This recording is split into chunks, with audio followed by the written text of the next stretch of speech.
just a little bit. Yes, All right, we'll get this started. I want to thank everybody for coming.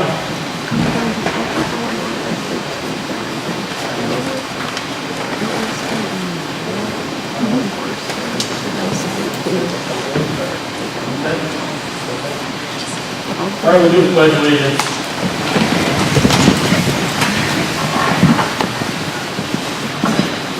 To the flag of the United States of America and to the republic for which it stands, one nation, under God, indivisible, with liberty and justice for all.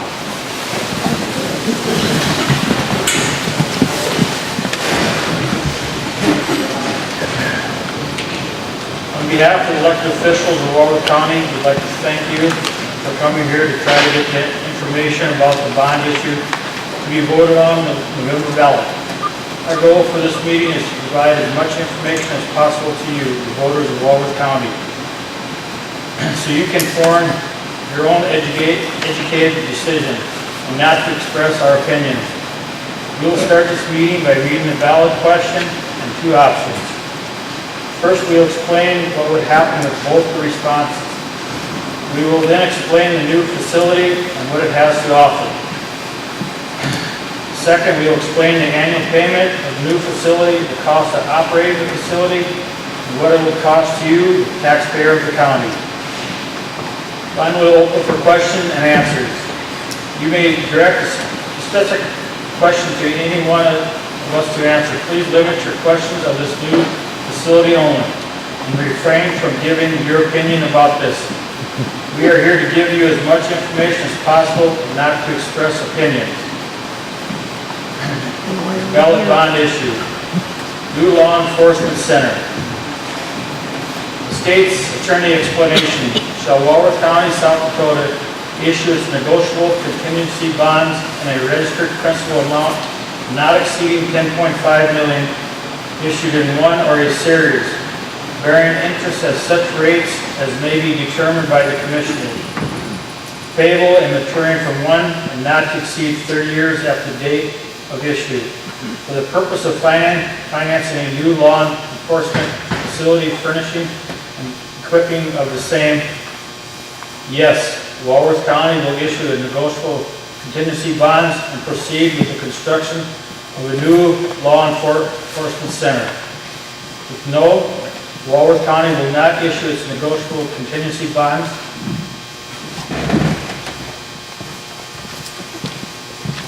To the construction of the new law enforcement center.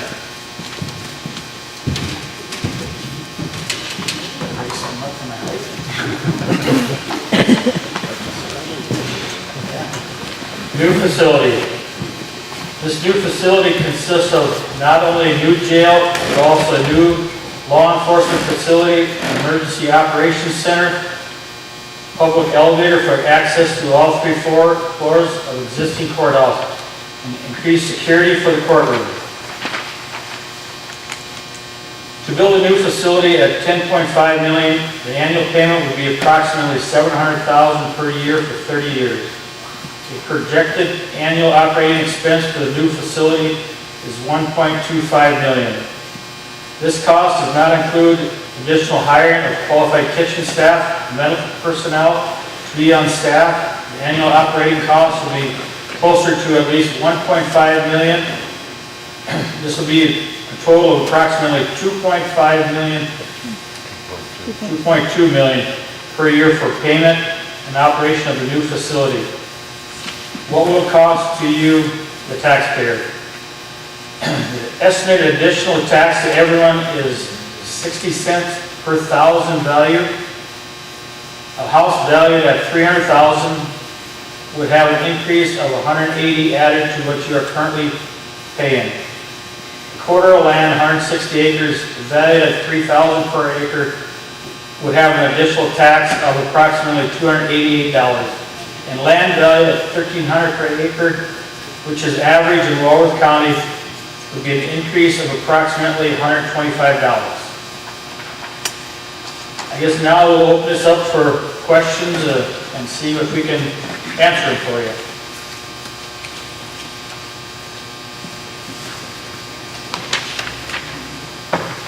Don't everybody speak up at once.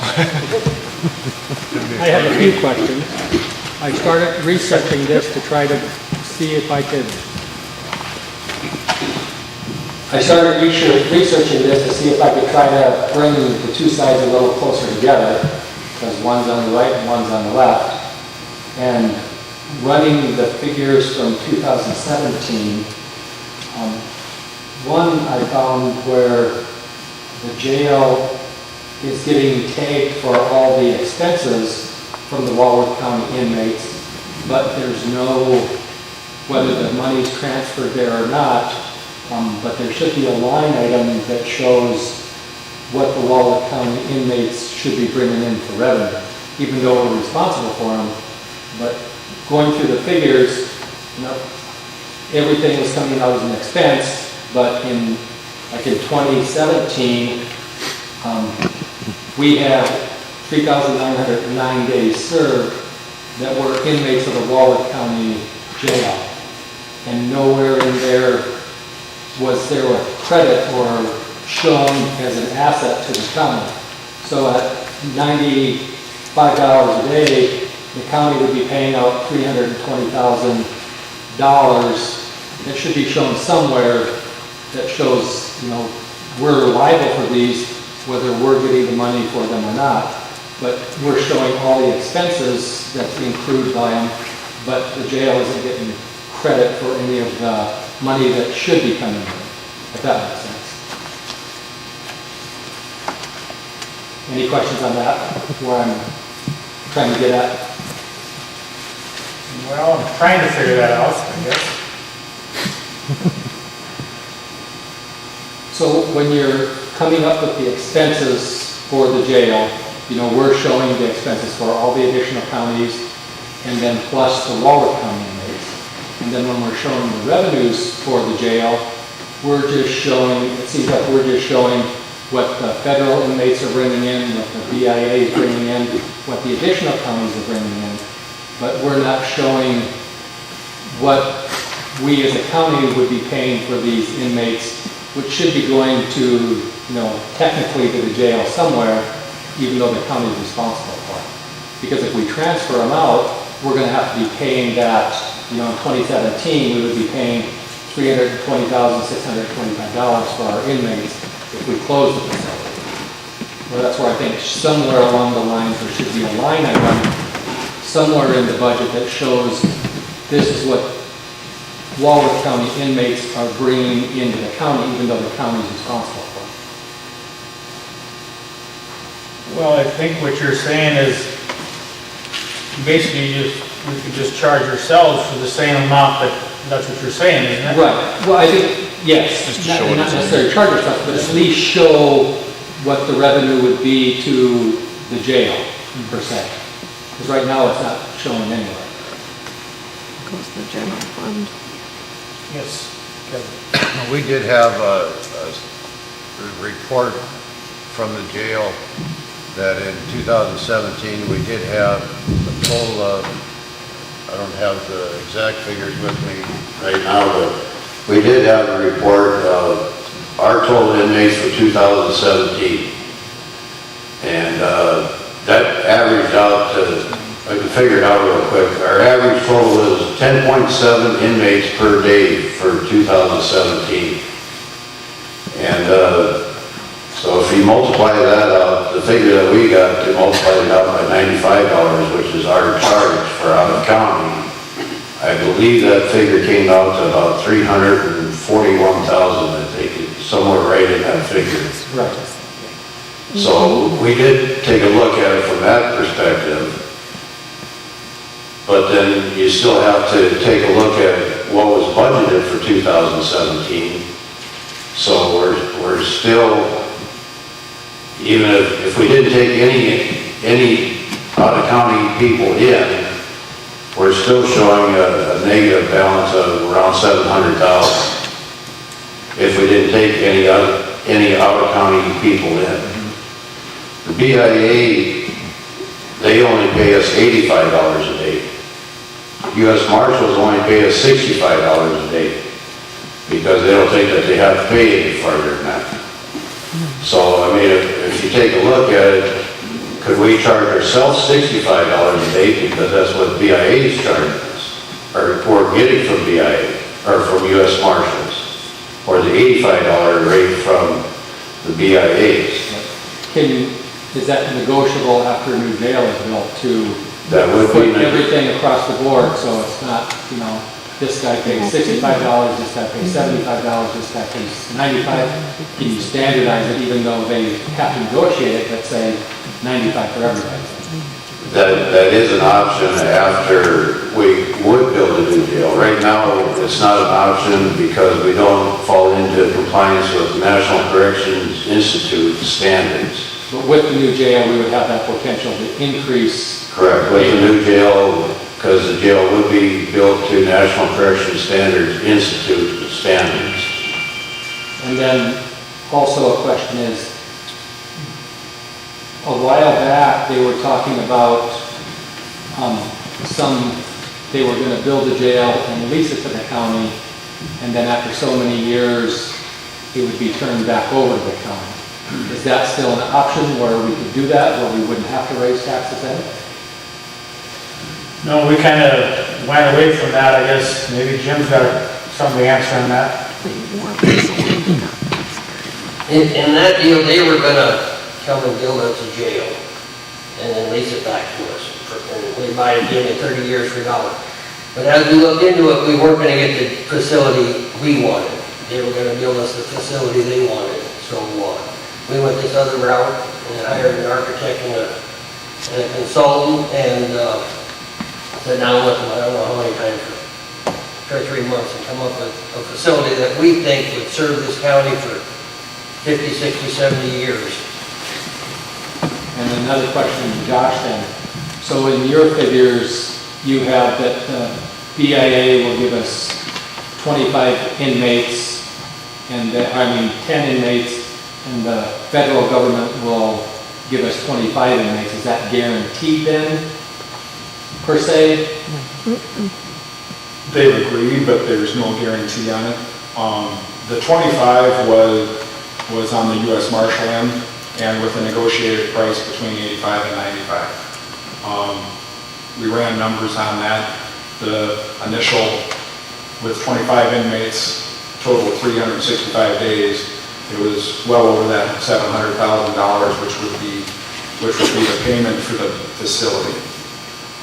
BIA was figured in at 10 because that's where we've been averaging between 5 and 10 with them, but we could get up to 10 with those at the same, and that was 300 and some thousand. Those dollars would in turn, in perspective on how I see it, those could be turned, to subsidize the budget with operations and whatnot, and so will the other counties. Is there no skin in the game for Walworth County? No, of course not. The facility, would it ever 100% make money? I don't know the answer to that. The best I can tell you is with the negotiated pricing, those two options, I think it would be a very good, viable situation to be in. We could pay the note off or the bonds off sooner. When I ran the math, it was 12 to 13 and a half years instead of 30. So based off that, then we're looking at, just from the BIA and the U.S. Marshals, we would be bringing in over $1 million a year, which would cover the note. Correct. Wouldn't cover, per se, the operational cost, but it would pay for the jail itself. Correct. And The operational side would be, there would be some monies that could go toward that, Clint, but not the whole thing, only a portion. So then if we, if this passed and we did go ahead with it, would the commissioners agree to earmark so much of that then to pay the loan off sooner instead of the 30 years? If we could potentially pay for it in 12 years and then lower the taxes after the 12 years versus the 30 years, could that be earmarked? If it was self-sustainable to, lower that in 12 years then? Well, I think we'd have to just discuss that. I mean, we'd have to be voting on that, and, you know, I don't think we can tell you that right now. And then how about because of, so that the 50% of the jail revenue goes into the general fund, correct? So without the jail, what are we going, like if we would close the jail and wouldn't build, then where would we come up with that 50% of those funds to run the courthouse then? So that's going to be a huge loss, because what does that, you know, if they're bringing in, you know, $400,000 or $600,000, and if they would get credit for the Walworth County inmates, it would be over $800,000. So that's, you know, potentially $300,000 to $400,000 that is not going into the general fund, and then where are we going to make up that money at? Okay, Clint, if I could back up just 1 second. Your earlier question about taking some money out and putting it in the other one. This bond issue, there's 2 different types of bonds. One is a general obligation bond, where you have to take out a specific amount of dollars every year that bond is issued. This bond here is a contingency bond, which means you only have to take out as much money as you need to operate. So if we could be self-sustaining, then we wouldn't take out as much money on the bond part of it, which would lower your taxes. It wouldn't be the 60 cents per thousand. It would be whatever we need to take out to make sure that that facility is running and all the bills are paid. Excuse me, we figured that was a way better option to go than the general obligation fund, because once you issue that, you cannot change the prices of what you take out from everybody until the end of that 30 years. So what your mill levy would be changed every year depending on what we need to operate that facility. So potentially then, based off the numbers where just from the U.S. Marshals and the BIA, we're going to be bringing in potentially $1.2 million, and then that's not including the $300,000 that the other counties can potentially generate. So there's a potential then, a good potential, that the taxes won't go up that much then. Those are hypothetical figures. Right. So, I mean, there's no guarantees that would happen. But if it did happen, then you're right. Then your tax levy would be different. It wouldn't be the 60 cents per thousand. I'm sure the first year would have to be, because we don't have any clue of what we're going to get brought in. But after that first year, when we see how much we're taking in annually, then that would readjust your mill levy for the taxes. Am I correct, Becky? Mm-hmm. So that's why we went with a contingency bond versus the general obligation bond. And then, you know, also, I think the transportation costs will be huge, just based off of, you know, because I see a fair amount of the inmates for medical purposes. So it's just, you know, down 2 blocks, but if they're housed in, you know, Bismarck or Pier or Fulton, you know, I see a number of them every week. It's going to be a huge burden for transportation. And even just the court costs if they're housed elsewhere. Looking at the numbers from May, June, July, and August, just 4 months, there was, I think, a total of 485 court days for the inmates. And if you go by just 1 court appearance, which a lot of them have more than 1 court appearance, and taking Fulton as the closest spot, so for the 485 court appearances, you're looking at just at Fulton 77,600 miles, not including second court appearances or medical appearances. And then if you take that times the reimbursement, the federal reimbursement rate of 53 cents, just your transportation costs for the May, June, July, and August would be $41,000. And then if you prorated that to a year, it'd be $164,500. Again, that's based off one single court visit, not multiple court visits, and not including any medical issues in there either. Correct. So I guess that was my main concerns is, I think we're not showing what we'd be paying out or what, I think the figures should be offset somewhat by showing at least, okay, this is what the Walworth County, the jail fund should be getting, but we're eating it because they're Walworth County inmates. But that, I think, should be shown somewhere in the line items that we're responsible for the majority of the prisoners coming into the county. I think you're correct there, Clint, but I mean, truthfully, I can ask Josh, I mean, it's just, we've never done a lot of figuring that way, correct, Josh? I mean, for our own inmates. No, we haven't. Yeah, and that's why when I was researching this, because again, my thoughts were, when I initially started this, do we need 70 beds? Let's try to bring everybody closer together towards the middle line so we can keep the jail open, keep the revenue dollars in the county. But when I started looking at the projected income, if they could give us the 25 inmates, if they would give us the 10 inmates, just those two alone would pay for the note. And then that's not including, the $380,000 that the other counties, the local counties are giving us a year. And then if we showed the line item where the $300,000 that should be coming into the fund from, our Walworth County inmates. That's very true, but it is speculation. Right. Correct. Yes, It's easy to say. but that's all I have. All right, anybody else have something?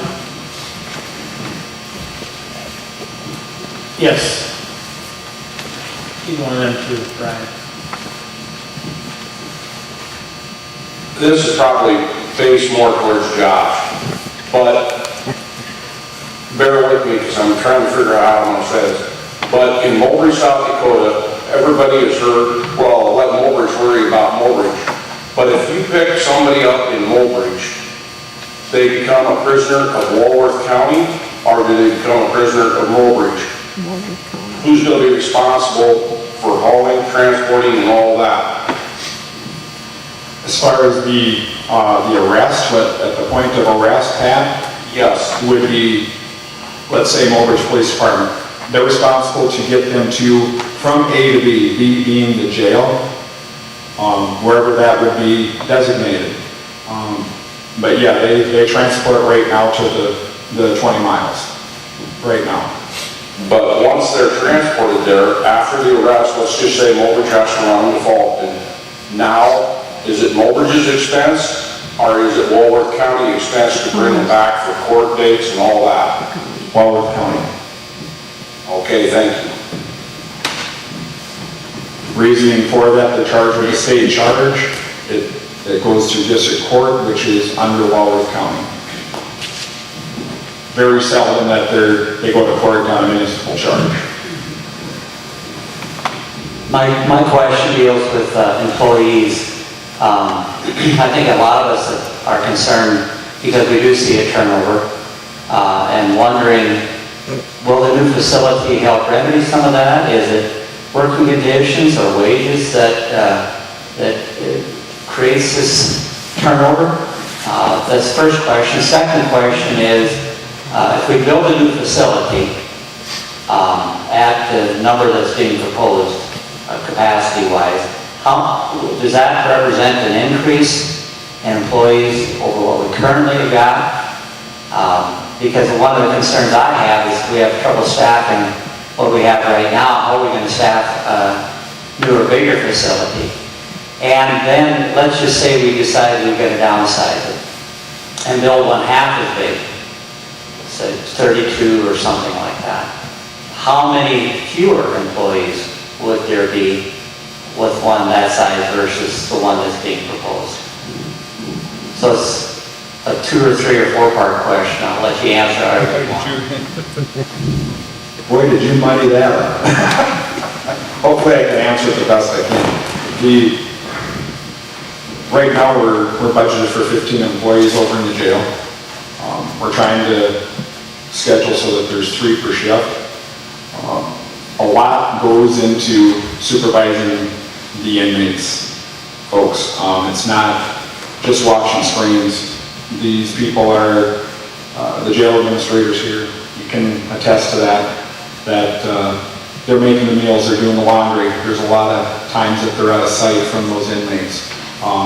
If we go back down to 2, we have problem staffing the control room, which allows us to monitor those monitors and answer phones and call for help if something happens in there. So right now, the minimum requirement is 3 right now. Would the staffing go up? I can staff, if you built a 30-bed facility, 40-bed facility, I'll say that. It's going to run the same as I'm going to run the 70. Those 3 people. They talked about some extra staff. We don't know that right now.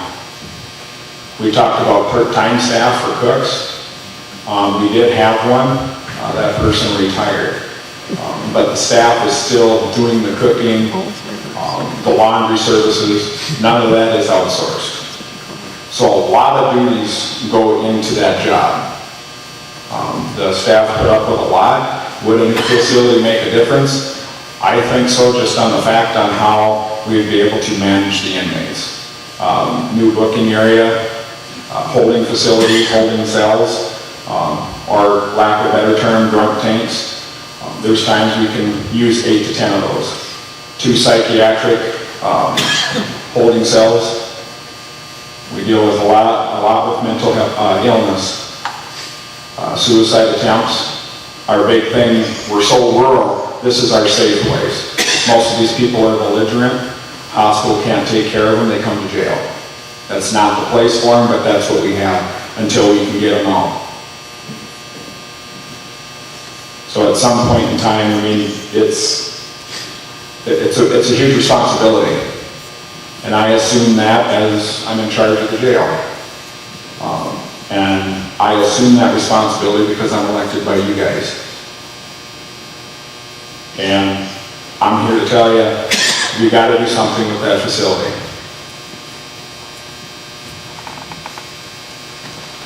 Did that answer your question?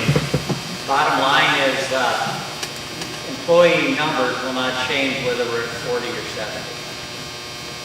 Hoping not. Like I said, with the possibility of, we never talked about full-time staff, we talked about part-time staff for the cooking and laundry.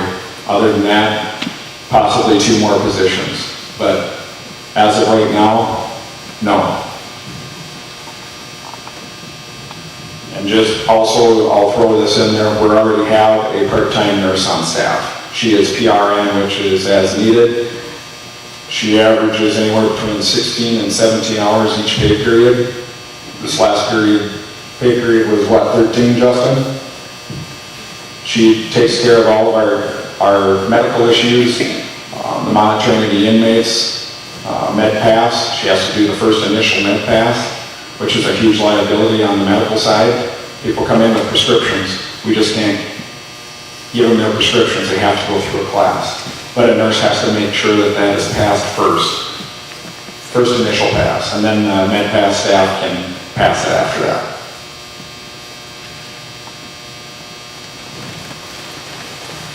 What's the average number of inmates since 2010 to the present? Has it changed much?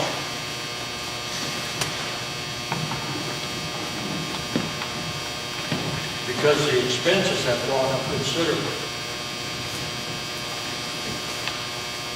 From 2010, I know the average daily population for us is 11, has been 11. It's fluctuated. We've had, but you got to remember, there's days that we could have 24, 20, 21, 27 of our own in custody. Yeah, but I'm talking about the average. Are you talking just our own inmates, or?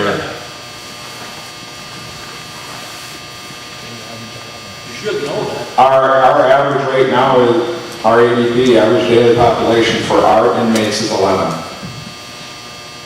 Then Mondays they get let out. You had that deal on that, went all the way back to 2002 or some point in time, that showed basically 9, 10, 8, 9, it was every year. It really hasn't changed a lot from clear back to 2000, I want to say it was 2002 last. But the fluctuation hasn't, it's increased a little bit, but the fluctuation, it's not a huge increase. It's following our crime rate. Our crime rate is about 1%, but it's increasing, unfortunately. Why is there such an increase in the cost? Well, this last year is when we added the extra 5 employees to put us up to that 15 employee ratio, which is where we had our biggest increase. How did you do it in the previous years? We have 1 deputy. All previous years, I don't have the answer to that, but it was staffed with 2. There was times where we ran with 1, and that's not safe. I mean, you run into different issues when you're requiring overtime.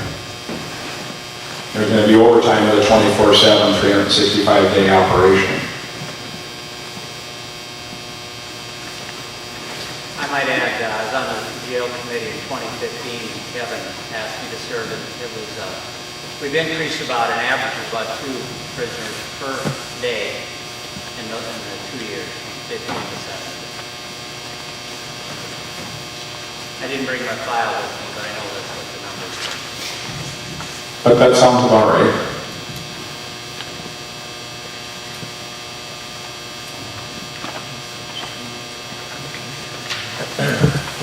I can answer why that's gone up. I can say that I've spent more time at the Walworth County Jail than anybody in this whole room here. I worked there for 11 years. And when I started in 1999, to give everybody a history, it was Sheriff Spirey and it was Chuck Davidson, our deputy. We always joked that Chuck went to sleep with his boots on because we could call Chuck at any time. And then we had Sheriff Moore come on duty. Now, when Sheriff Moore started with the county, all the money, all the revenue from the jail went into the general fund. The money that used to be generated by the jail stayed in the jail budget. And that's what was worked with. Sheriff Spivey years ago had a trailer house on the north side of the jail. Him and his wife and family also lived upstairs in the jail, in the old part. The old part of the jail, as far as I'm concerned, should be torn down, but I am vehemently against a new jail. I think we should have the jail that we have, the new part, and tear down the old part and build onto it. To be ADA compliant for Americans with Disabilities Act, and that we're spending way more money than what we have to. We have the U.S. Marshals, that added to the budget, and the care. The U.S. Marshals are the ones that rioted in our jail. They're the ones that broke things, damaged things. The U.S. Marshals bring the inmates back and forth. Walworth County is not responsible for transporting them. The U.S. Marshals do that. As far as working there, we held up to 35 inmates. We're supposed to hold 32. The upstairs in the old part of the jail is a fire hazard waiting to happen, because you go between a bathroom vanity and the washer and dryer and try and reach out of a window, and unless you're a contortionist with smoke, toxic smoke blowing, to unlock that padlock outside of that is a danger to all the employees and the inmates. That place is a lawsuit waiting to happen because of all the dangers there. And I feel sorry for anybody. Let's just stick to questions. Okay, as far as the new jail, you want to build on the south side of the courthouse. Build a whole new jail. And what is going to be in that facility? Well, I mean, there's numbers. I mean, There's going to be an elevator. There's going to be offices and... We have a wait for wheelchairs right now at Walworth County for an elevator to be put upstairs to the courtroom. Why isn't that going to be used? You mean if we build a new one, you mean? There's going to be a new elevator in the new jail. Right. We don't need it. We don't need 3-4 deputies. Walworth County's population is going down, it's not going up. Walworth County is gonna be on the hook for over $10 million. And there is no guarantee that 11 other counties are gonna pay us or be there to support Walworth County. I don't believe Walworth County should be big brother for 11 other counties, as well as Sioux County in North Dakota, Emmons County in North Dakota. Walworth County taxpayers are gonna be on the hook for over $10 million, and it should be Walworth County inmates. We can do with what we have. Okay, And we've got Besides one that, option. you We've got- only got one option. Why don't we have other options? Because Rowan Horst was my instructor in jail school. He said, you're trying to tell us that the jail will go up 40, 50, 60 years. I'm sorry, a jail after 10 years is out of compliance. And as far as in the surrounding states, we're already out of compliance. We have electronic monitoring of people with DUIs. They have to breathe into a device if they're on work release in Minnesota. In North Dakota, they have it. They have electronic monitoring wristlets, bracelets that they wear if they show proof of having drugs or alcohol. okay, let's just stick to They won't be in our jails. I know that, but let's just stick to some questions though. I mean, we all know about the rest of this stuff. So let's- We're giving one option. Well, that's what the committee decided on. That's what they came up with. I mean, maybe Jim can answer why it's, We were instructed by the state that we cannot use the election board as a polling place. So that's what we come up with. Our consultants tell us it's gonna be right at $8 million to remodel and bring our current facility into compliance. A new 40-bed jail is 8.1 million. A 70-bed jail is 8.5 million. And then you add on the sheriff's offices and the courtroom security and the courthouse security, and we come to 10.5 for a 70-bed jail and 10.1 for a 40-bed jail. There's a metal detector in the courtroom right now. You know? What kind What of... about the rest of the court? This is security for the whole courthouse that we are looking at. Easier access to all the floors. That comes up to just short of $1 million what we're gonna put into the courtroom, or into the courthouse, which is included in the whole project. But you also stated that this will suffice the jail for another 40, 50, 60 years. That's what they claim, yes. Well, Mr. Rowenhorst, who was my instructor, who also does jail, did feasibility study for Walworth County. He will tell you that they do not last and are out of compliance in 10 years because of the wear and tear on a jail facility by inmates. These people come in here to our jail and they have all these medical issues that need to be addressed. They have sexually transmittable diseases. They have bugs. They have scabies. You don't allow cattle in the state of South Dakota with scabies. They have sexually transmittable diseases. All of the employees that work at the jail, they have a medical risk dealing with the inmates. And if you have 70 people in that jail, you're going to need more than 3 employees. I know that just from a liability standpoint. I don't care how good your monitors are. You need a physical feet on the floor presence with inmates. That's what the experts tell us, is we can run it with the same staff that we're running now.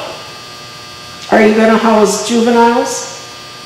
We've changed our plan. Our original plan was optional juvenile detention center. And when we got looking into that, it was found out we couldn't staff that with the same staff, and you gotta keep them sight and sound separate. So we changed one end and put a wall in there and a door so we can hold juveniles until they're sober or off their drugs or whatever, so we can transport them to another facility. Because there isn't any other facility in South Dakota that will take a juvenile that's under the influence of drugs or alcohol or suicidal or anything like that. So we have changed our plans in our booking area to hold juveniles in there until we can transport them. Sometimes it's 2 or 3 days. We can't leave them locked in a car that long. We gotta have someplace to go with them.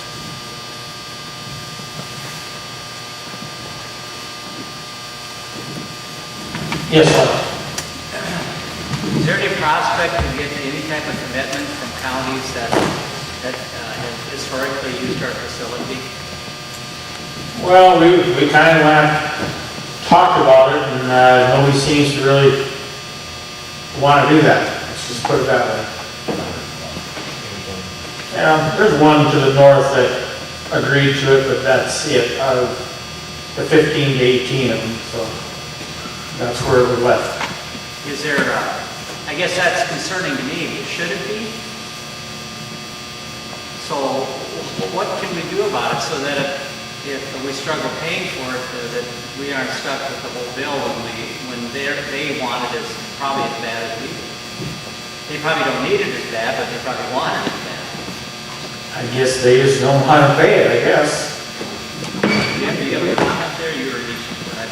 In my mind, we're building this for Walworth County, for the future. And if we have extra units now to rent out, great. These other counties that step up and help pay for it, I doubt it. If I was sitting on their board, I wouldn't do it either. I would much rather, if I was going to pay a higher day fee than to come up with money for building the facility. But when that oil fielder, and they claim it's coming to western South Dakota, Mobridge is the hub for north central and northern South Dakota.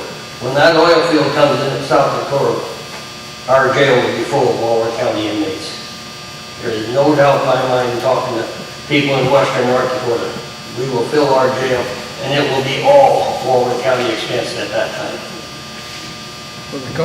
Regardless though, other counties committing or not, their crime rate are going up just as high as ours, so we're the closest facilities, so they're still going to use us. Yes. You know, I don't know how many days, some of our neighboring counties they've used 2 or 3 dead days a year. They just don't have the population and the activity in their county that we do. Yeah. Am I right? That's right, yep.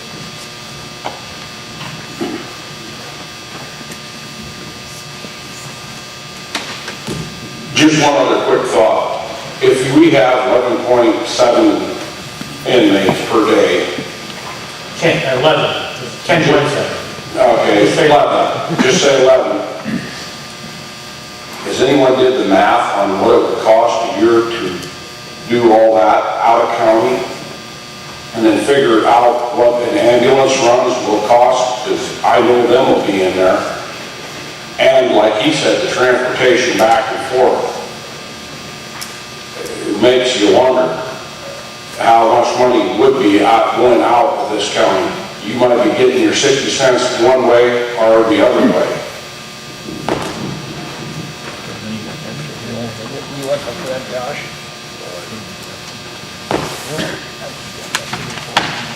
We have taken a look at what it would cost to house out of county.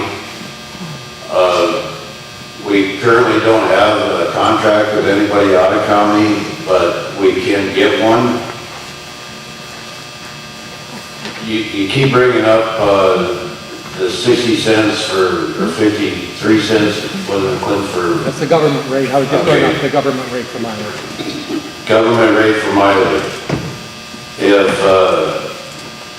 If you have the vehicle and you're paying for your own gas, are you gonna pay yourself 53 cents a mile to drive somewhere?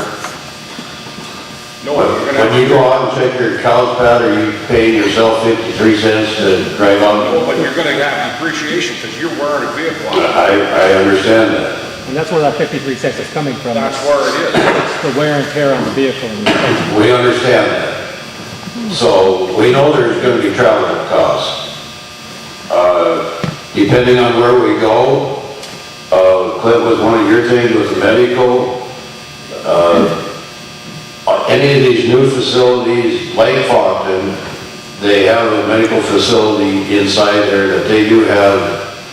I don't remember if it's a doctor or a nurse that comes in at least once a week. So, and they're on call to come in other than that. So they do get treated right there in the facility. With the court-appointed attorneys, they are going more on this DTN, I think that's what it's called, DTN services, where it's all done on video. where the judge sits in Aberdeen or we're here or wherever, they can, most of the time, their first appearance will be done by that. Just because their first appearance, they come in and they say, the judge says, what, do you want an attorney? Yeah, but I can't afford one. Okay, one will be appointed for you. And we'll get it set up for your next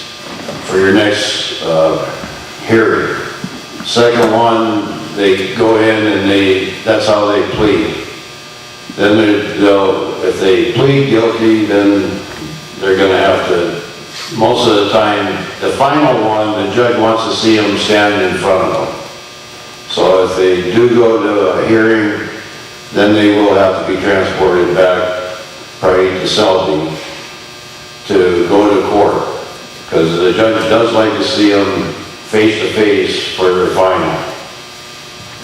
So some of it can be done via teleconference. Yeah, we know there's going to be mileage expense in there. We have kind of figured out some of that. Right now, we're looking at probably right between $500,000 and $600,000 to transport our prisoners out of state or out of county for a year. But the figures that we've come up with and some of the people that we've talked to, it's right between $500,000 and $600,000 a year that would cost Walworth County. So we're looking at roughly, close to $1 million between, our numbers as far as $500,000 for transportation costs, roughly $400,000 for housing the inmates. No, that's total. That's including the housing. Okay. If there's a psychiatric hold, do you still have to bring them down to Yankton, South Dakota for a 24-hour evaluation? Josh? Right now, we try to use the telemedicine with that. Right now we have someone that comes directly to our jail that does that, Jess Hafner. She comes directly there. If she's not available, they go to the ER. Most of the time, they have to sober up, obviously, and come down off of what they're on before they can be seen. They have to be in their right mind so that they answer the questions properly, so to speak. Just to elaborate on that, I ran my numbers, which differs from the commission, obviously, on about $1.2 million on those transport costs and housing. Do we have a number what the jail brought into the general fund for last year? For last year? Right, 600,000. Not last year. Last year was 428,000 last year. The year before was 600. Yeah, you're right. The last 2 years, I think it's been here. In 2016 and 2017, I think it brought in right at $1.1 million from our county. So where are we going to replace that general fund then if we close the jail? That is a very good question. Taxpayers are going to have to come up with it one way or another. So we're going to raise the taxes if we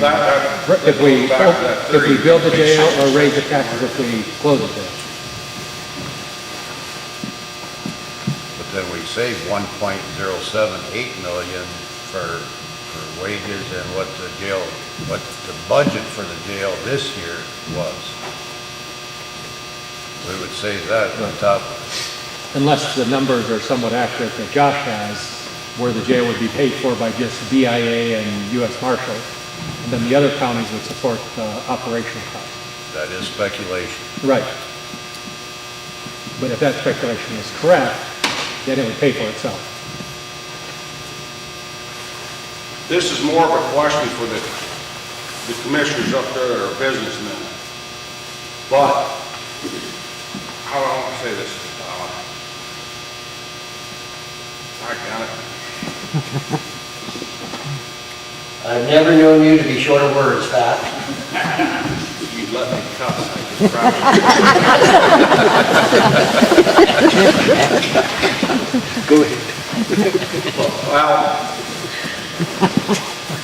Just bleep yourself. We'll get back to you, Pat.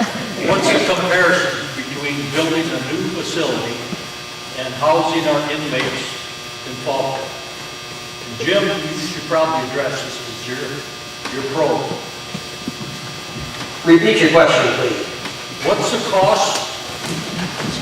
What's the cost for building a new facility as compared to shipping our inmates to Fulton? The difference. That what we'd have to pay building a new facility and what we'd have to pay for putting those inmates in Fulton.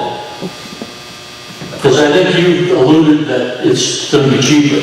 According to Josh's figures, it's going to be about close to the same as what we pay our staff and what it costs us to operate our jail. And Well, that don't tell me anything. I want numbers. what do we do with that? Well, that ain't what I figure. Plus, you gotta figure you're gonna keep that jail full. How do you know that? There's no guarantee. I don't think we're gonna keep that jail every bed full. A 70-bed jail, they figure full at 52 or 54 beds. 85%. 85%. 85%. There's no guarantee of keeping the jail. Whatever. 80 to 85%. But it's gonna cost us about, according to Josh's figures, about the same to house out of county as it's costing us to run our jail now.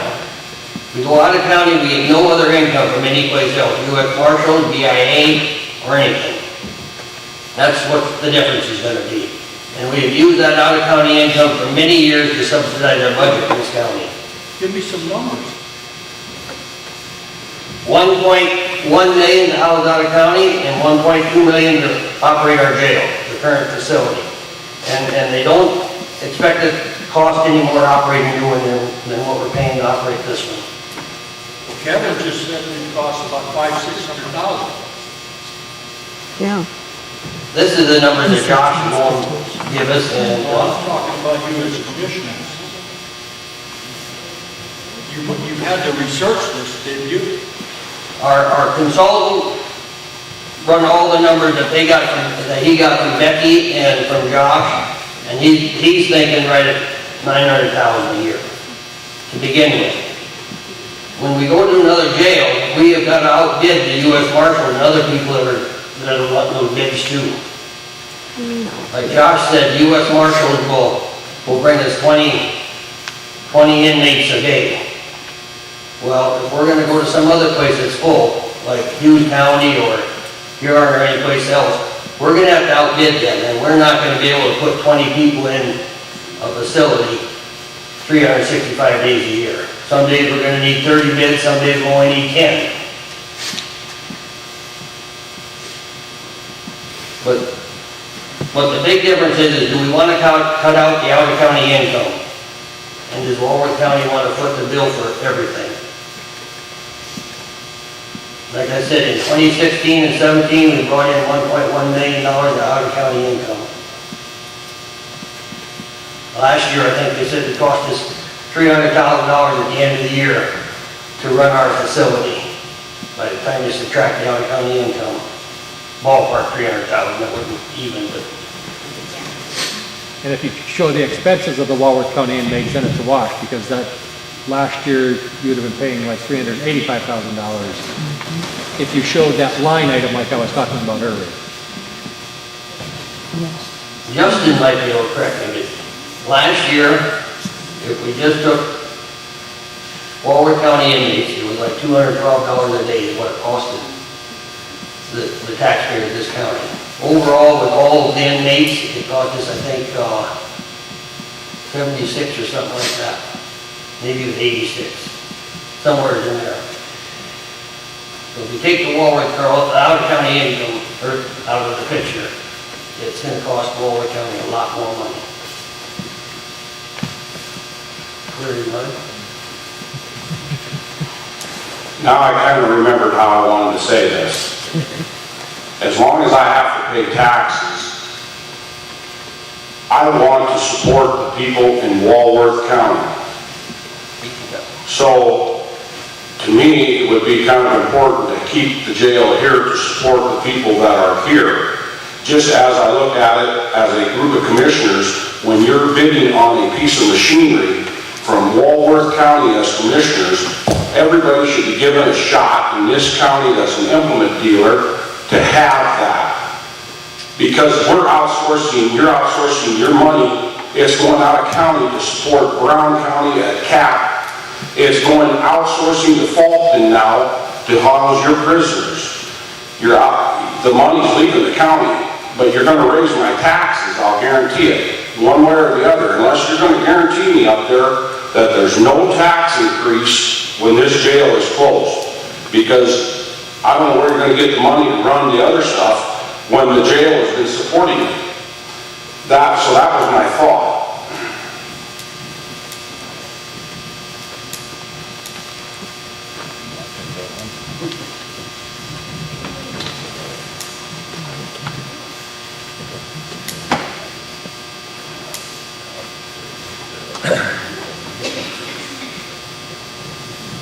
Well, Pat, one of the things that and maybe I'm not quite understanding it right, but when you look at the amount of money that we're spending on the jail right now, if you look at the budget from last year, this year's current budget is $1.078 million.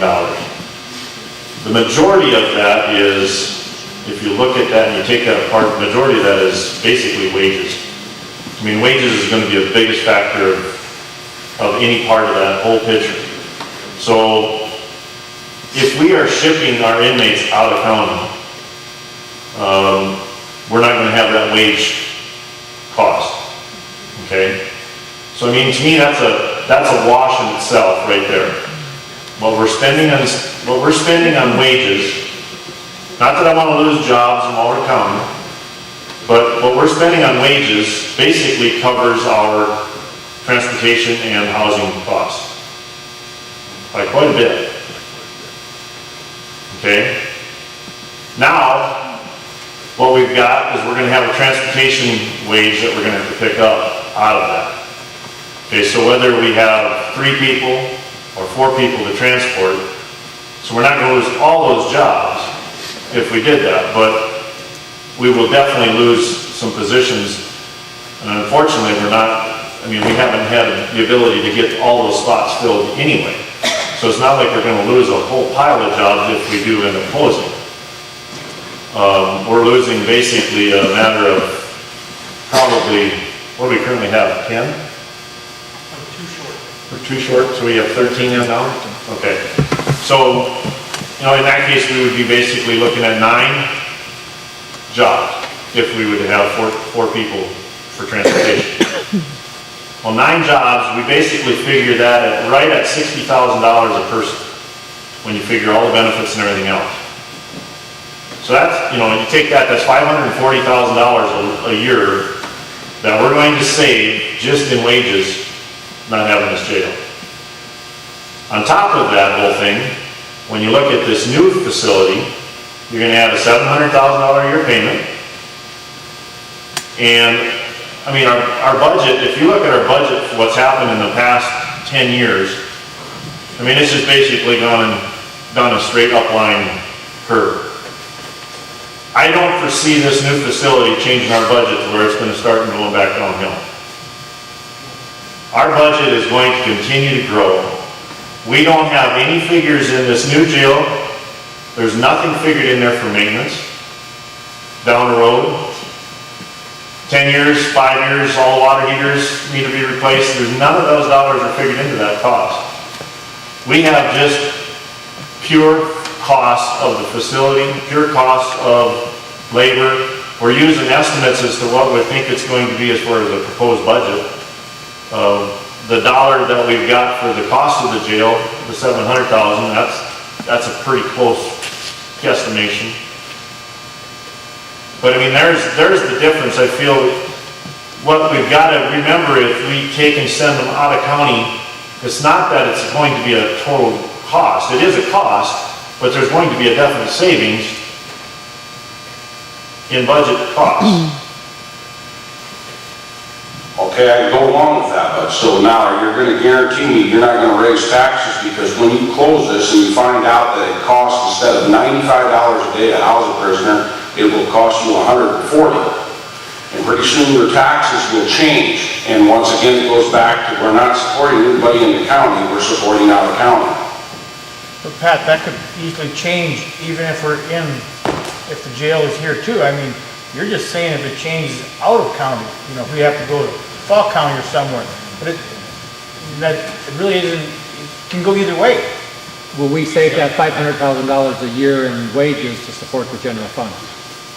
What was that? If the jail closes, are we going to save $500,000 to $600,000 a year to support the general fund that the jail is bringing in now? We need to make that up. I guess unfortunately, I think, we talk about the general fund and everything else. When you look at the full budget that the jail has, and you have costs, I mean, our budget for this year, like I said, is $1.078 million. We have currently spent, this year, we have spent right at,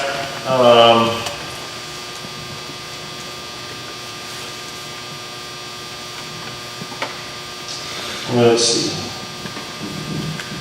We spent $757,670 this year on the jail. That is total expense for the jail. That's wages, that's everything that's going on in the jail. We have a current income this year of about $8,000. So we have, right now, we're currently showing a loss of $549,000. I don't care if you want to call it general budget, the jail budget, whatever. This is what is the total picture of this jail. So it's not like we're talking a moneymaker here. And I don't know that, to me, if this is going to be such a moneymaker, and I think we're getting kind of offline on what we're talking about here, but if this is a moneymaker, why aren't these other counties just jumping in line to do this? Well, Pat, I would just comment a little bit on what you said. I don't think anybody, as commissioner, I'm speaking for myself, I guess, nobody said that we haven't got any revenue in from another county. I don't think anybody's ever said that. But if you can just see the pattern, I guess how I look at it, especially this year, and let's build that new jail right now, spend $10.5 million. And we already see what our revenue is this year. Josh can't deny what it is going to be this year. Even if I said it's going to be $230,000 we're getting in. Pat, you got to look at it that way, that's pretty low from what the year before, and it's just been going down. So do you see what I'm trying to say here? Nothing's going to say we build that new jail. We know good and well that Walworth County is going to pay for that jail. Are we correct? Yes. So did you say so far this year we've netted $508,000? Gone in the hole. No, that's what our expenses, $508,000. That's the net loss, yeah. So using 10.7 as an average, that figures out to $130 a day for us to keep our prisoners. I took $508,000 divided by 10.7 divided by 365. It's $130 a day. That's what it's costing us. Do the math. But Lyle, that was the net loss so far. I did. I took $508,000 and figured our prisoner days into that. Okay, I see what you're saying now. And arrived at $130. Now I can't believe we can't transport them for $130 a day and house them some other place. I see what you're saying now. I'm looking for numbers like a lot of people. And I guess my biggest disappointment is serving on the jail committee. And you guys, all of you at that table can take this as a criticism. It's been the jail consultant with one number, the sheriff with another number, the commissioners with another number. We are so confused by what we read, we don't know we can't make a logical decision. And I guess that's my frustration, is there doesn't seem to be a consensus on what are things costing. I'm gonna be the first one to say I'm in favor of a new jail. Because we gotta do something different. But I've gotta have the numbers to support that decision. And this number here, $130 a day, what it's cost us so far this year, you know, maybe my figuring's wrong, but I'm struggling with trying to justify building a new jail.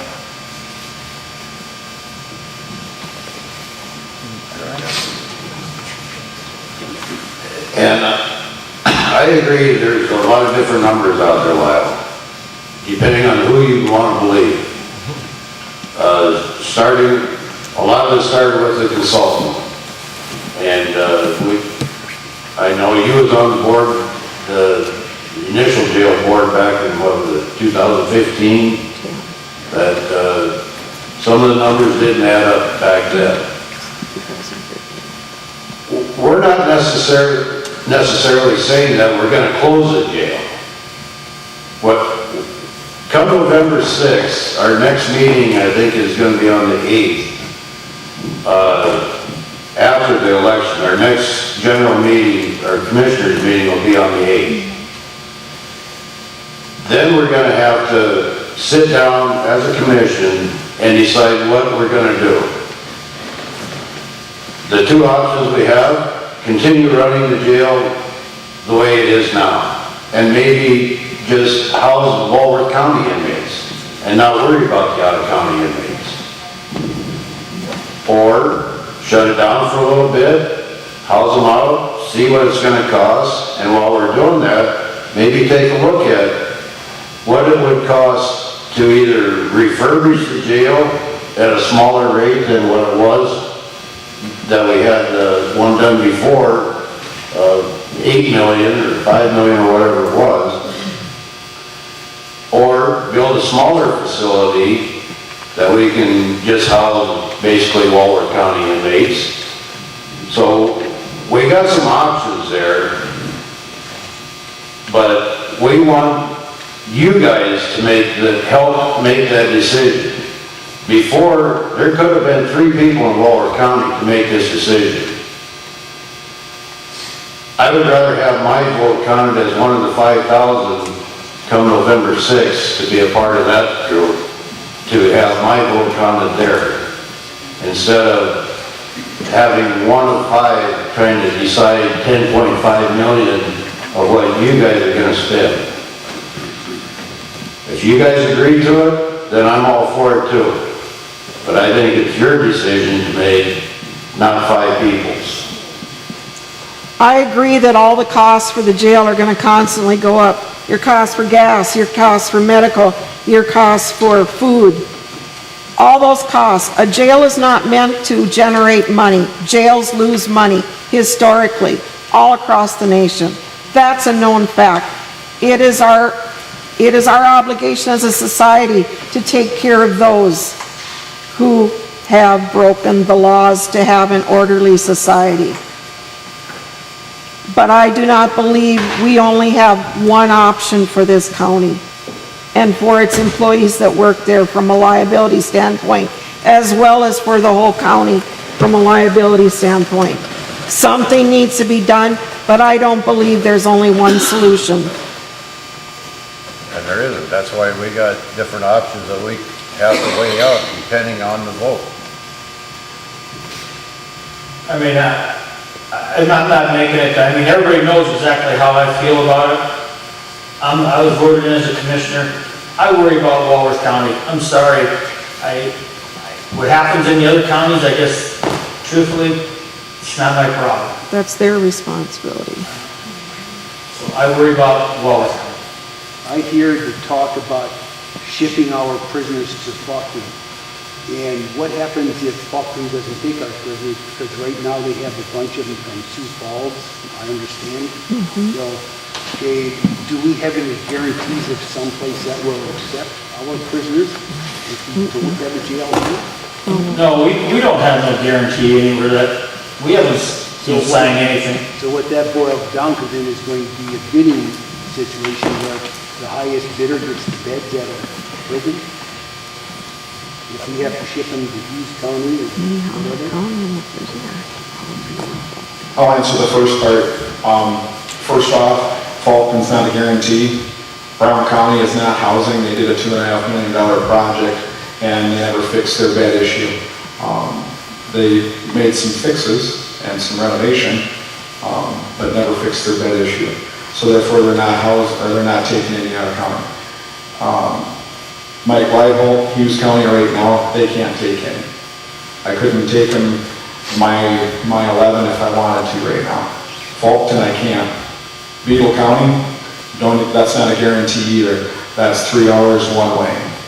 That I'm gonna have a deputy out of the area. 6 hours, there's gonna be overtime. That concerns me because I'm not with the way we're talking about budget and numbers, folks. My budget on the sheriff's office side is gonna have to increase to take care of those transports. I can't do it with 3. There's no way. But anyway, I hope that answers your question. There's no guarantees, but right now, Beagle County's, that's 3 hours away. The other ones, we're gonna have to look elsewhere further out. Basically, we have no option anywhere in the area that's a guarantee that we'll take our prisoners if we, need to ship them up. That's correct, and then we're gonna be in competition with these other counties that contract with us right now for the available beds that are available. So that then, your number's gonna diminish again on what's gonna be available for us.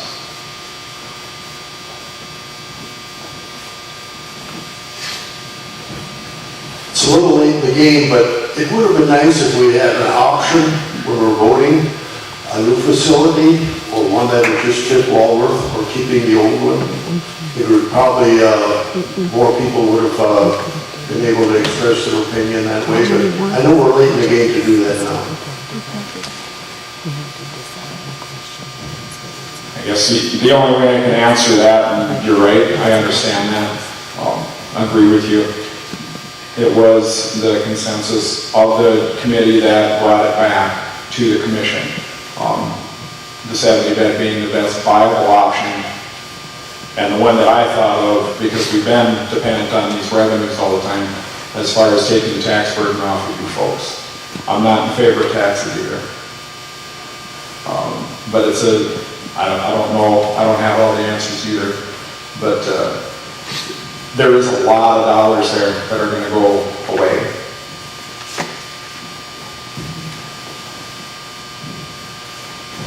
Lyle, part of the answer, to answer your question about the difference in numbers, our consultant said right at 900,000. He is figuring just the hourly wage to pay a deputy to transport. And Josh, and just the use of the vehicle. And Josh's estimate or proposal, whatever, he's figuring a full-time person. A full-time person isn't going to be on the road 24 hours a day or 8 hours every single day. He's figuring a full-time person. So there's a difference in wages between our consultant and Josh. And Josh is also figuring in replacement on some new vehicles and stuff. Brad is just figuring 52 cents a mile or whatever. Another problem I see, and Mr. Holbert would know better than anyone else, and that's the people you're going to have to hire. You never have any indication how many prisoners you're going to have in a day. You have a full staff, you might have half the jail full. Next day you're going to have let some of the people go, and you're going to have a full jail. This is a problem with any business, and I believe you could verify that. Well, actually, with the new jail, we would have 3 people on per staff, no matter if we had 20 people in there or 60 people in there. Because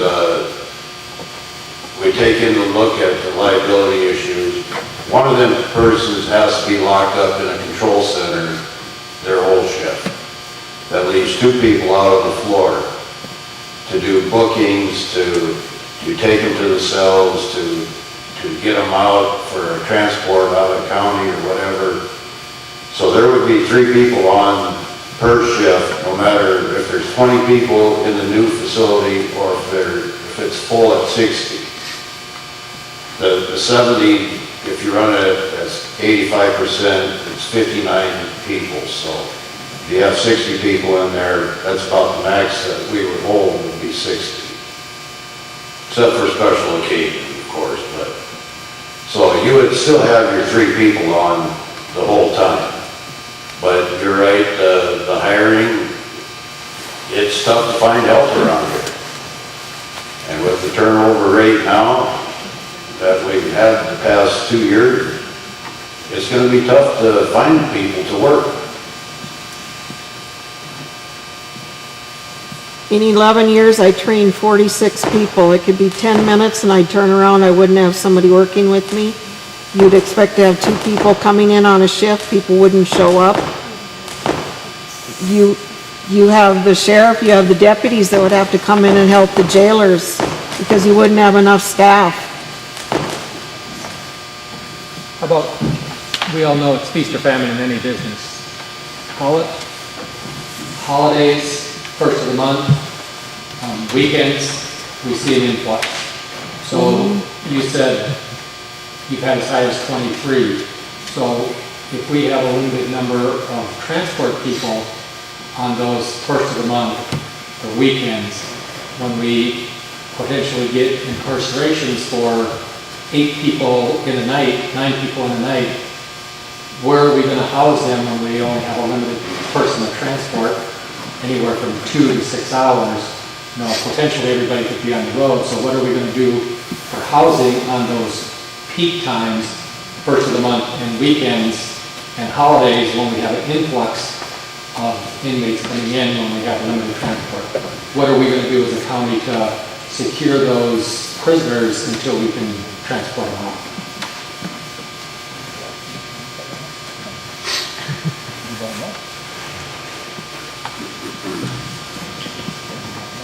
Don't have an answer for you, Clint. The only thing that we have right now, even Mobridge PD, police department, they have a 2-hour holding cell. There's a max number of hours that they can hold a person. That's all that's available there. They don't have the staff in there, and that's just enough to do certain things, an interview and or your analysis, whatever they got to do prior to them coming over to the jail. But or even respond to another call because they got more staff, but certain time they go down to 1 officer. I don't have an answer for that. So on weekends, like on the first of the month, how many from between Mobridge PD and you guys, how many per se per weekend? Because that's your high volume. You know, during the week it'll slough off. But on weekend admits, what's your census per se? Well, we have to treat that with a person that's on call. We have to call them out and do that transport. Right, but I mean, like right now, on your peak hour, your weekend or your peak hours for getting inmates into the jail, correct? So per weekend, roughly, how many inmates do you get, like on a Friday night or Saturday night, at the beginning of the month or on any given weekend?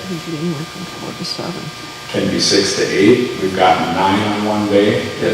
So then on those 9, so average of 6, are we going to have enough staff to transport 6 people in one evening, minimum of 2 hours, maximum of 6 hours or potentially more? And then if everybody's out, we potentially have 6 people waiting to be transported. What's the liability issues if they're high on meth or intoxicated?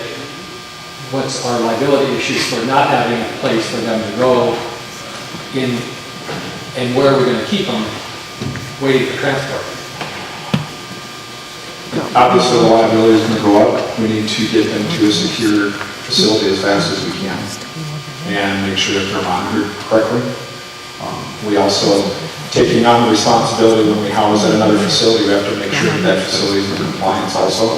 We know the liability, folks, goes away just because they're they're sitting in another facility. We have the same liability as we do now.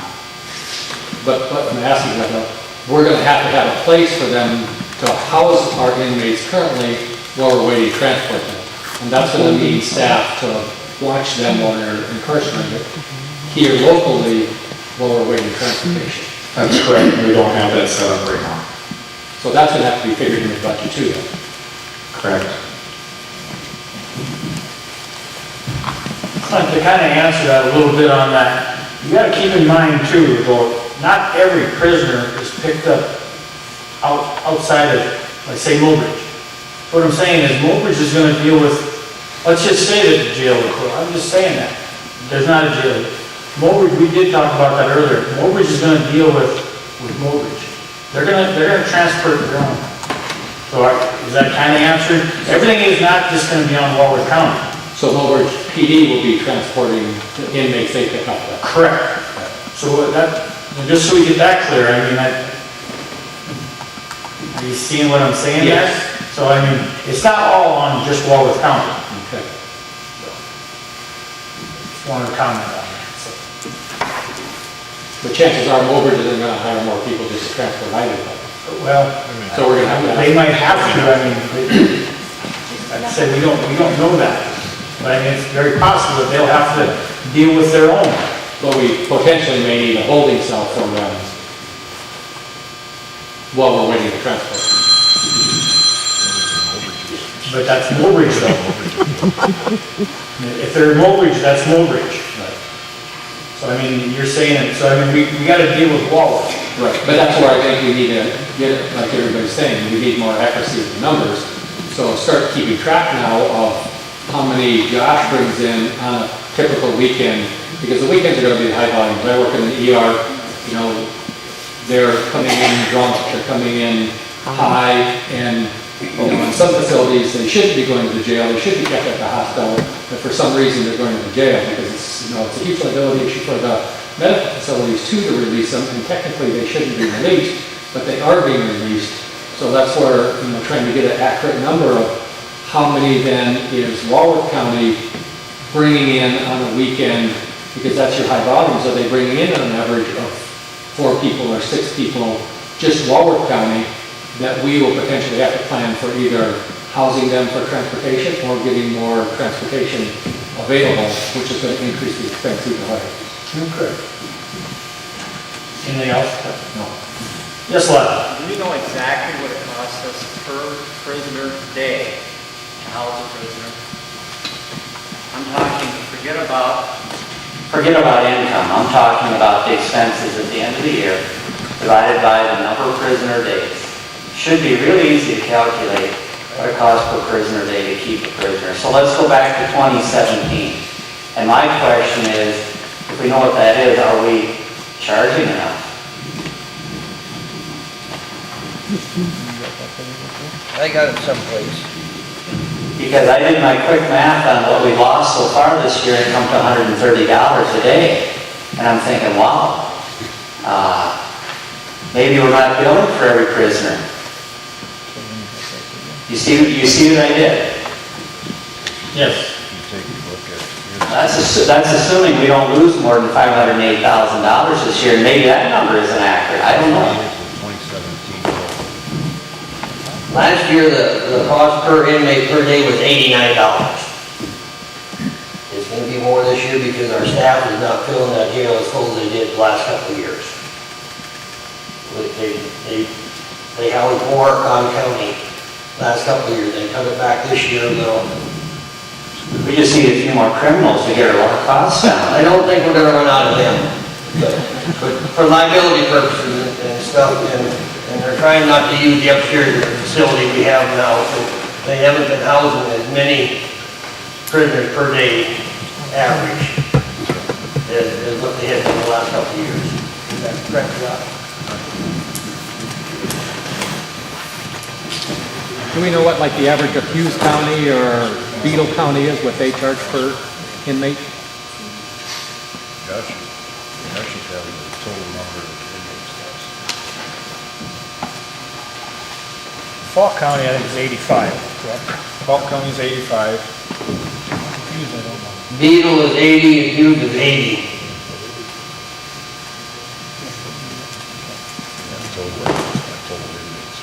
When we look at the liability issue, like Josh mentioned, the liability issue does not go down for Walworth County. If we're housing them in a facility that is not properly staffed, then we know it, or does not meet the ACA recommendations for square foot per prisoner. And there is a few facilities in the country or in the area that do not meet those standards. What's gonna be?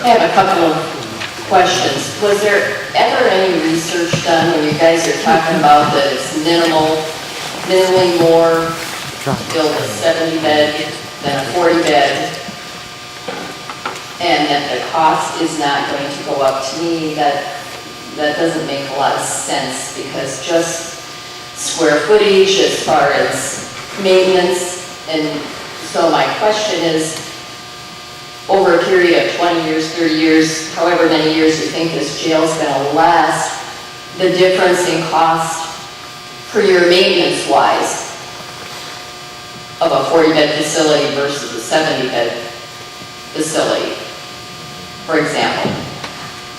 I'm real concerned because as a taxpayer, I know that in South Dakota, the only way we know how to pay for anything is raising property taxes.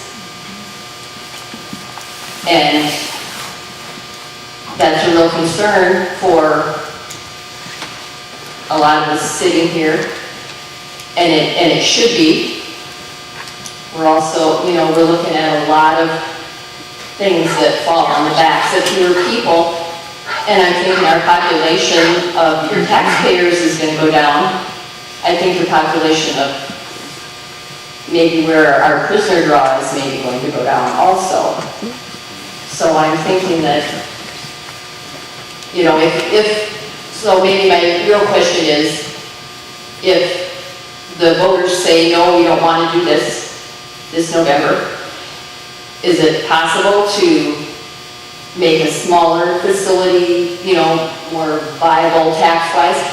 It seems like maybe we went from our needs to our wants. And is that something we need to revisit?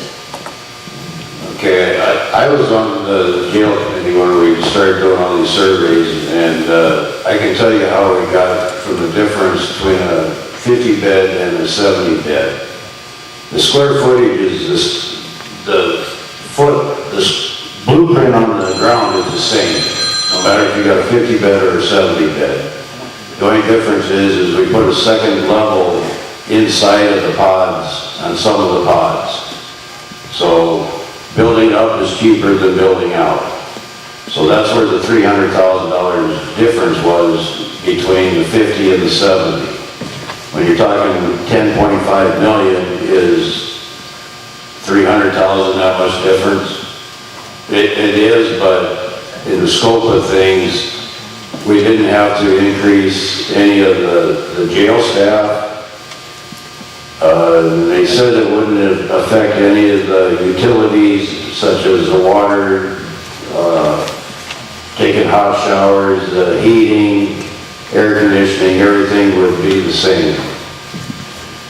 And even the numbers that we got right now, there is not one number in there, like Marion said, there is not one number for any maintenance going down the road. And I agree with you that those numbers should be in there also. So, the consultant said that it was going to be 1.25 million to operate. Okay, then he said, oh, by the way, you need kitchen staff, you need laundry staff, and you need medical staff. So that's where we got to figure about it. It's going to be more around 1.5 million to operate. a year. The 700,000 is actually the cheap part of this whole deal. Our annual cost of the building of 700,000 is the cheap part. It's the operating part that we have, for our employees, one of our benefits is longevity, where every year that you're an employee of Walworth County, you get an extra little increase for longevity. If you take a look at the highway department, there's some of them that have been here 28 years. It's 24 years. 40 years. Well, they really don't have a life then. So, I mean, but that's part of some of the benefits that we try to give to the employees, to keep employees, happy and working here in Walworth County.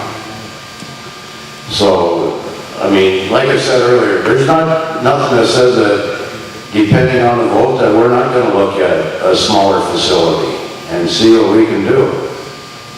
Does it necessarily have to be National Correctional Institute safety standards in there? There's a lot of jails that are not compliant in South Dakota. Actually, we wasn't compliant with for that either. And when 2016, when we seen that big increase in the income, we was so far out of compliance with that our liability went through the roof.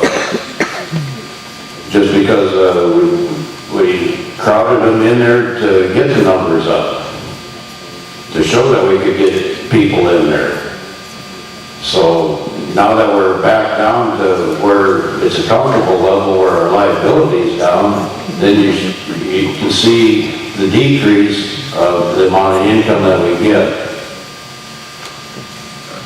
Did that answer your question?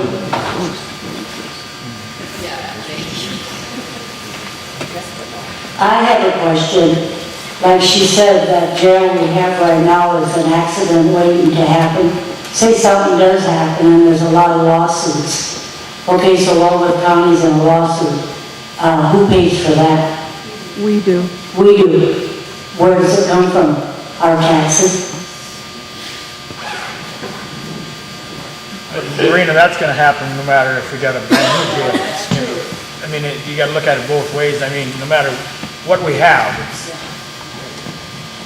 Am I correct there? Right, I mean, now, I'm not saying that this is Taj Mahal there. I mean, everybody that's sitting in here knows exactly the conditions, right? I don't think anybody's ever said that the conditions aren't real good there. Okay, in full disclosure, I'm not a South Dakota resident. However, I do own property and pay taxes in Walworth County. So I just sitting here listening, and this is sort of off about the numbers and taxes. I just had a question. The inmates, what are the majority of the crimes are they charged with, and why? Because I hear you saying that a lot of them are drunk and on drugs and stuff like that. That's true. But the majority of the crimes that are committed that come into the facility are drug and alcohol related, but then the crime is committed, whether that be a theft, an assault, an aggravated assault, attempted homicide, whatever, we've had it all come through there. Okay. But yes, the underlying factor is the drugs and alcohol. So they are being charged with just drug and alcohol, or are they another crime tacked onto them? Usually there's another crime, but they are being charged with the actual drug crime also. Because I was wondering if it was just drugs and alcohol, not the violent crimes, but the drugs and alcohol, have you looked at an alternative way of dealing with those people? Just the ones that are charged, nothing else? I just wondered if that might be more cost effective. You know, it was brought up earlier about electronic monitoring and stuff like that. The big thing that we run into is the ability to pay. Right now, it's like we're appointed, Mr. Hare's not here. to attest to this, but the commission knows this also. They see the numbers come through for the court-appointed attorney fees. We do get some of those dollars back, but a lot of these people can't afford to even do the 24/7 program, the PVTing twice daily. So I mean, you put them on those programs and then who's paying for that? You guys, the taxpayers, are to have them on that program. Well, I was just thinking if it was No, I understand. cost-effective. Also, another question is, if you have a lot of inmates coming in, you have this big jail and you have more people, when you release them, what provisions do you have for the safety of the community? Well, right now, the county's all but one come and get theirs. We provide rides to our own, if we can, to their homes in Mulbridge. There's been times that they'll say, they'll lie right to you. Oh no, I got a ride because over there at 30, 20 below, they want to be let out of jail. Well, I'm not letting them out because now it becomes a protected custody thing. I can't let them out into those elements without having proper protection or a ride there. We've provided those rides. They will lie to you. They'll go up and, Deb's not here, but they'll go up to Shorty's and try and flag down truckers and hitchhike. And I mean, we try our best to refrain from letting that happen. I've had deputies go pick them up and get them down the road. But for the most part, our counties that do house here, U.S. Marshals help, they transport all theirs. BIA does. They come and get those. The counties do. Right now, our furthest one out, which would be Sioux County, I think is the one that very seldom does that. They have to try and find their own ride. So would this, the safety issue I'm just talking about, would it be a bigger burden on Walworth County with the safety issue, with all these people being released if they can't get rights? And I don't know what happened to the book. There. To properly answer that, we've talked with the commission and whatnot, and changing the verbiage, the language within the contract if they are housing here. That is a requirement within the contract. They come and get them or they don't house here.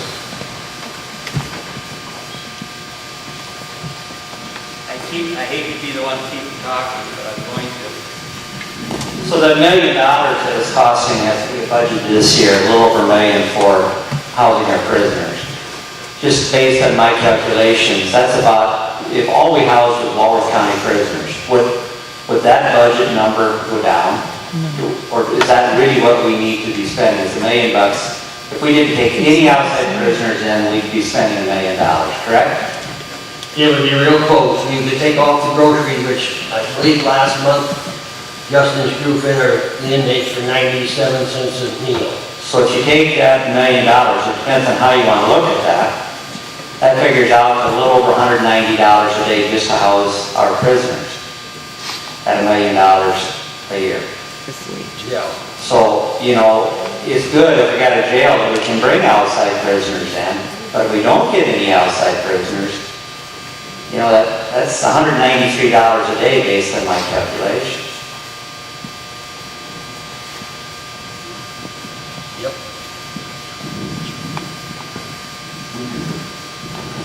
And I fully believe that sometime Walworth County will be there. Especially if that oil field comes West River, but that's what I say, if we can build this and rent the extra beds out now and help subsidize. Hoping you could get oil in Walworth County, Jim. When they drilled my well, I told them, do not find oil down there. Scott wouldn't have had a job trenching water with that.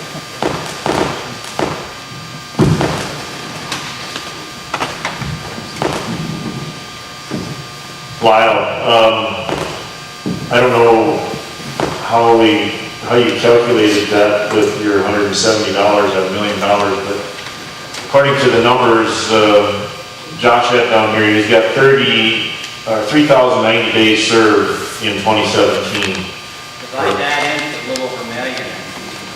I just took our cost or expense last year for the jail of $841,000. No, No, I was talking $1 million this year. Well, it's gonna be more than that, because that 841,000, if you divide that by that $3,090, that's $272 a day. Unless I'm not dividing something right there, but I've done it 2 or 3 times, and I keep coming up with the same 272, but. I remember now, you were my carpenter, you created the business. We don't need to go there.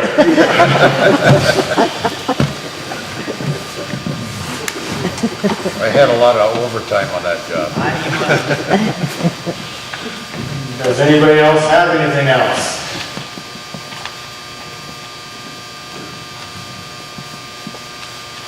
Thank you How all. many hours do you get if you're in compliance for a federal or US?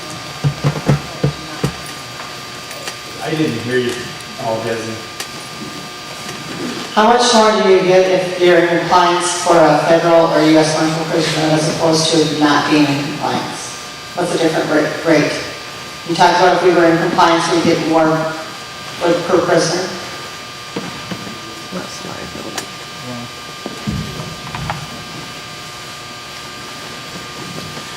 We really don't know that, Desi. All I can, the only number I can compare that to would be Hughes County.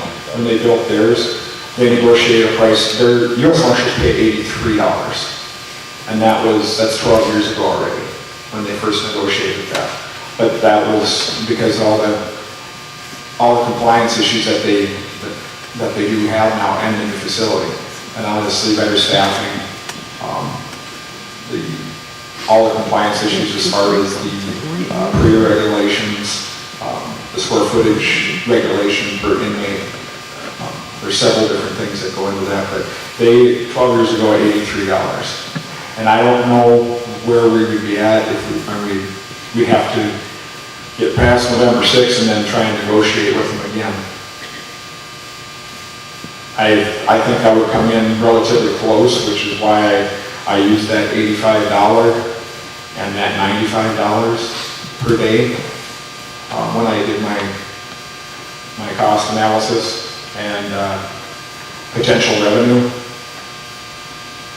That's how I arrived at $85 with a $2 difference. But Are there any lawsuits pending right now against Walworth County? Because of the jail, the way it is now? Just a yes or no is fine. 3. And how much on the hook would the voters of Walworth County be on the?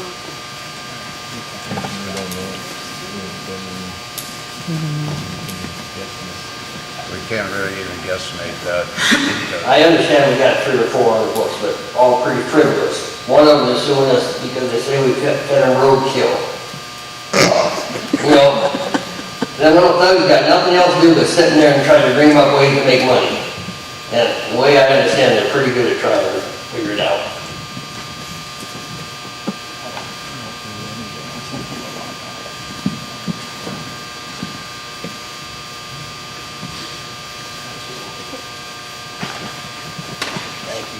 Probably better for them to let someone need dumpster. Anybody else? Anybody else have anything? Yeah, another thing. Yes. You said it's only $300,000 more to go from a 40 bed to a 70 bed. 50 bed. 50 to 70. 50 to a 50 to a 70. 50. 40,000 or 400,000 to go from a 40 bed to a 70 bed. 300,000 to go from a 50 bed to a 70 bed. To go from the 50 to 70 bed, the cost would be about a 2.45% increase is all. 2.45%. That's just what they had figured. I mean, those are just figures.